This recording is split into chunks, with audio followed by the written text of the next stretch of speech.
ini hanya untuk mereka yang punya logika. Bagi yang tidak punya logika, skip aja. Terus terang, saya meragukan teori yang mengatakan bahwa di bulan Ramadan ini setan-setan dipenjara. Masalahnya, kok kaum kadrun tak henti menyebarkan fitnah?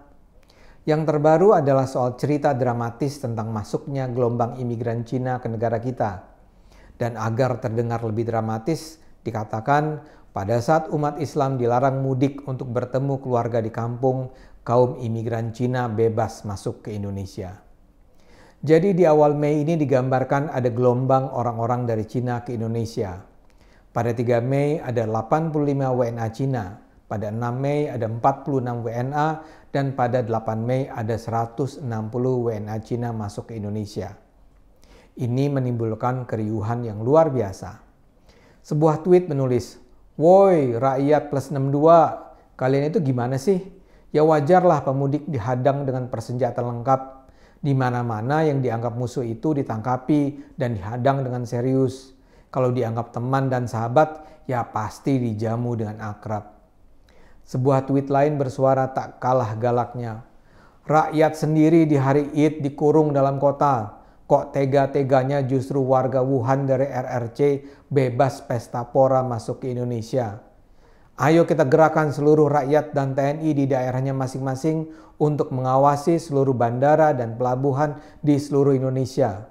Jangan biarkan 12 juta warga Cina komunis yang akan tiba di Indonesia." Ada pula tweet yang menyebar dengan bunyi seperti ini. "Kezaliman dipertontonkan secara gamblang oleh rezim ini. Larangan mudik agar memudahkan pemerintah mendatangkan TKA dan warga negara dari Cina.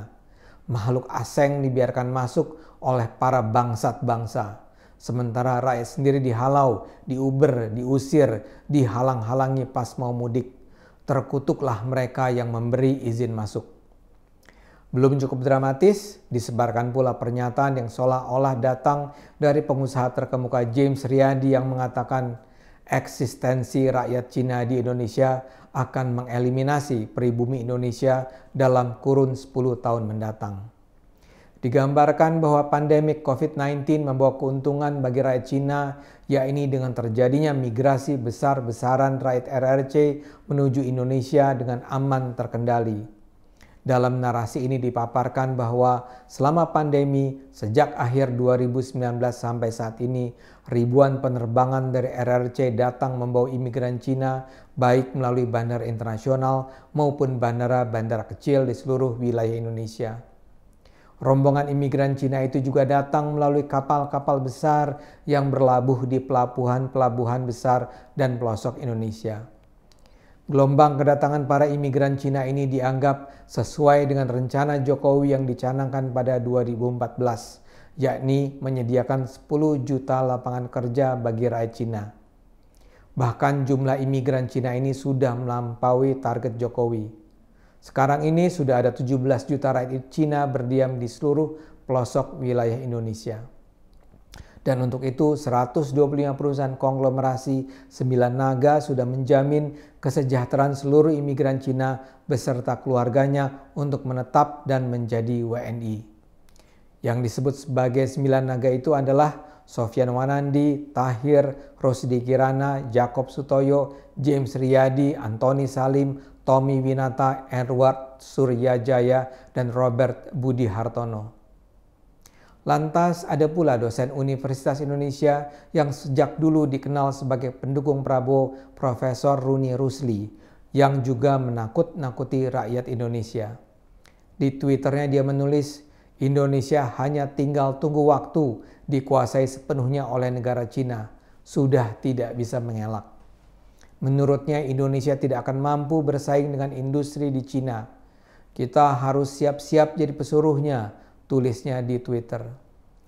Begitu juga ekonom terkemuka Rizal Ramli. Menurutnya pemerintah Indonesia sangat pro-Cina dan untuk menutupi hubungan ini, pemerintah membesar-besarkan isu Islam radikal.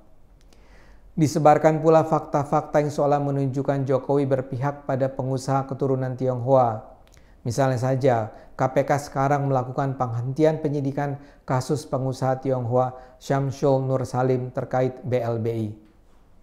Oh iya, juga ada video yang membandingkan Indonesia dengan Palestina. Di video itu digambarkan bahwa dulu pun orang-orang Yahudi datang ke tanah Palestina sebagai pekerja. Tapi belakangan mereka malah mendirikan Israel dan menjajah Palestina. Tentu saja seluruh kisah dramatis ini bohong belaka.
Data paling awal ya, 300 WNA asal Cina yang datang itu datang untuk bekerja di proyek-proyek strategis di Indonesia.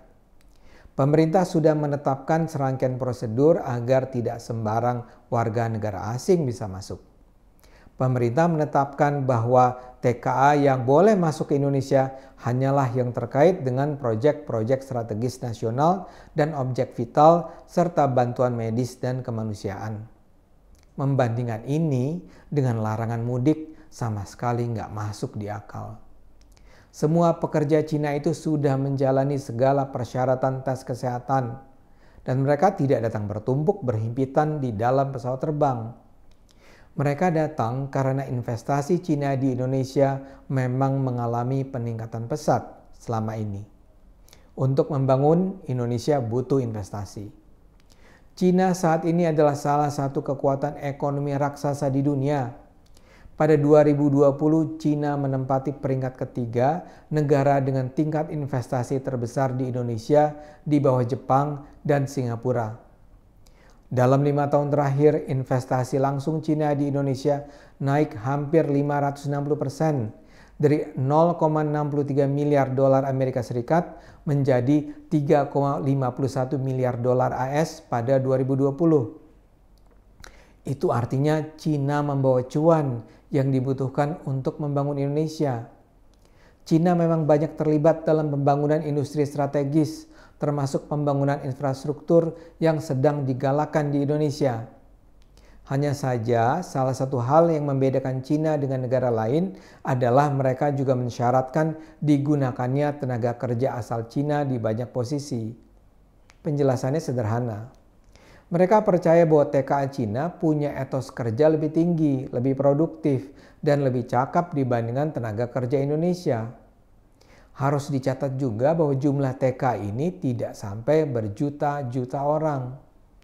Data resmi jumlah TKA Cina di Indonesia sampai 2020 hanyalah sekitar 100.000 orang.